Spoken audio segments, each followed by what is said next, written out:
யாரு அது நான் தான் அந்த பையன்டா யாரா அந்த பையன் நான் தான் அந்த பையன் யாரா அந்த பையன் நான் தான் அந்த பையன் யாரா அந்த பையன் நான் தான் அந்த பையன் யாரா அந்த பையன் நான் தான் அந்த பையன் இதெல்லாம் வந்து ஒரு வாக்கியமா இதை எழுதின அந்த அசல் கோளாரா அவருக்கெல்லாம் அசல் கோளாறு இல்லை அவரெல்லாம் முழு கோளாறு தான் அந்த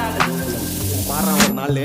அச்சு 5 வயசுல அழுவுறது வெஸ்ட்னு புரிய வச்சுட்டாங்க அப்படிதான் மாமா ஸ்ட்ராங் ஆன அன்கம்ஃபர்டபிள் சிச்சுவேஷன் தான் நல்ல மெச்சூரிட்டியை உருவாக்கி புத்தி கொடுக்கும் அதானே களவும் கற்று ஏதோ சூதுவாது தெரிஞ்சுக்குது ஆனா லைஃப்ல இன்னும் பார்க்க வேண்டியது நிறைய இருக்குது சிலது முன்னேறணும்னு முதுகுல